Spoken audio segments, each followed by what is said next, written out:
First question आहे sir Manoj सरांसाठी. 2 ते 3 दिवसामध्ये स्कोरिंग स्ट्रॅटेजी सांगा इन पीपीएस.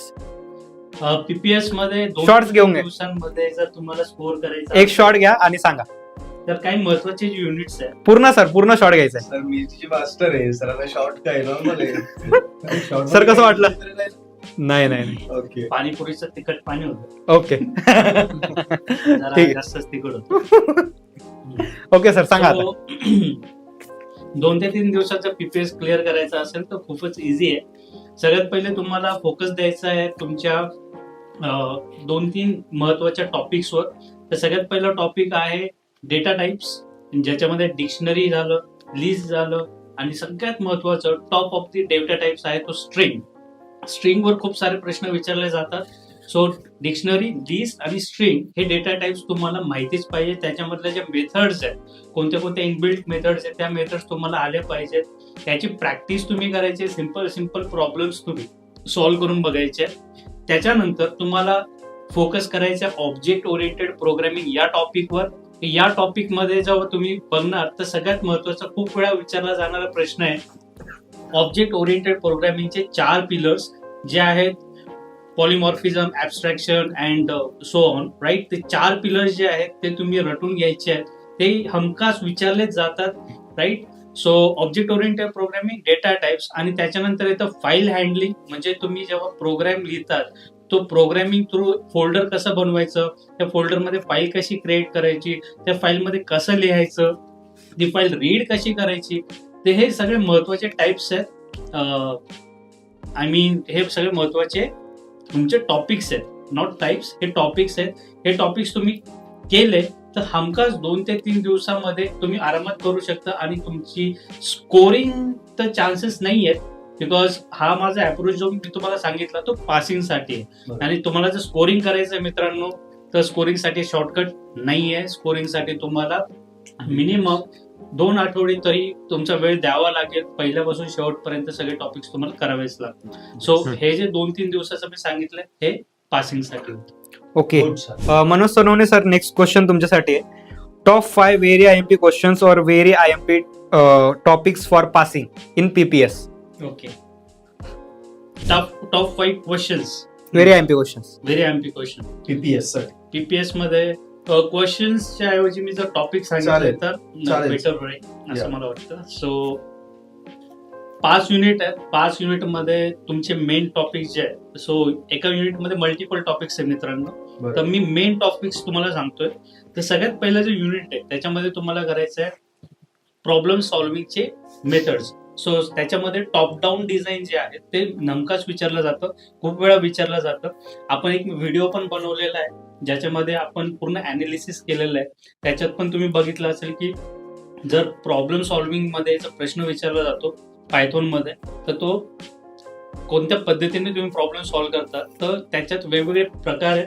तर टॉप डाऊन अप्रोच जो आहे त्याच्यावर बऱ्याच वेळा प्रश्न विचारला येत आहे. त्याच्यानंतर वेगवेगळे प्रोग्रामिंग पॅराडाईम्स आहेत, जसं monolithic programming, structure programming, object oriented programming. So हे जे पॅराडाईम्स आहे प्रोग्रामिंगचे त्याच्यावर पण खूप वेळा प्रश्न विचारला गेला.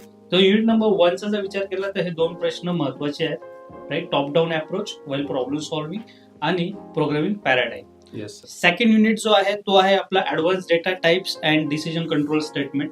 त्याच्यामध्ये डेटा टाइप्स मध्ये लिस्ट, डिक्शनरी आणि टपल हे 3 डेटा टाइप्स महत्वाचे आहेत. आणि त्याच्यामध्ये डिसिजन कंट्रोल स्टेटमेंट म्हणजेच इफ एल्स स्टेटमेंट आणि nested if, right.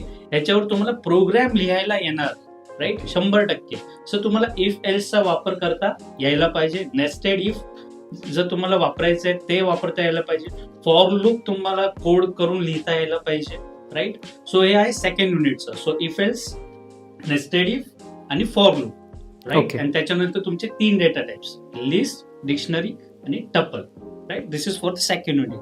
Third unit आहे तुमचं function and string. So function define करताना कसं डिफाईन करतात त्याचा जो सिंटॅक्स आहे, डेफ कीवर्ड वापरतो आणि मग आपण फंक्शनचं नाव लिहितो, मग कोलन देतो, राईट. सो तुम्हाला एक स्वतःचं फंक्शन लिहिता यायला पाहिजे. फंक्शन मध्ये एक रिटर्न कीवर्ड असतो जो प्रत्येक फंक्शन तुम्हाला काहीतरी रिटर्न करतो. तर बऱ्याच वेळा मुलं रिटर्न लिहायचं राहून जातं. सो ह्या गोष्टी पण तुम्हाला लक्षात घ्यायला पाहिजे.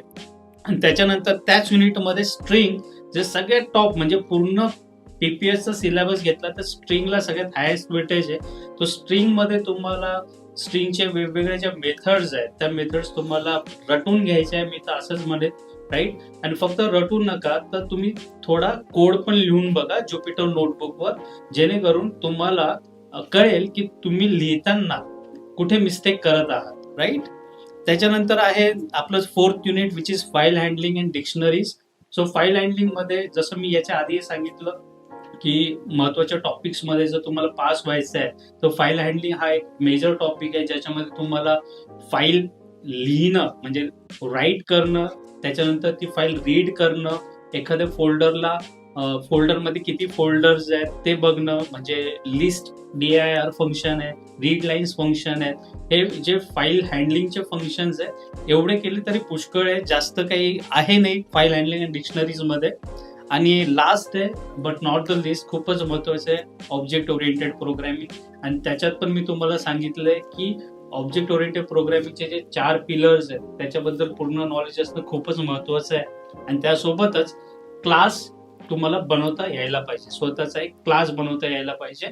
सो वन्स अगेन थोडे समरीमध्ये मी सांगतोय तुम्हाला, टॉप डाऊन अप्रोच, नंतर तुमचे प्रॉब्लेम्सचे पॅराडाइम्स, प्रोग्रामिंगचे पॅराडाइम्स, नंतर data types, list, dictionary and tuple, if else, then nested if and for loop, त्याच्यानंतर स्ट्रिंग, त्याच्या मेथड्स, फाईल हँडलिंगच्या मेथड्स आणि ऑब्जेक्ट ओरिएंटेड प्रोग्रामिंग, हे महत्वाचे आहेत. 5 युनिटमध्ये तुम्हाला 1-2 मी मल्टिपल सांगितले, बिकॉज रिस्क घेऊ नका, हे जेवढे सांगितले ते महत्वाचेच आहेत.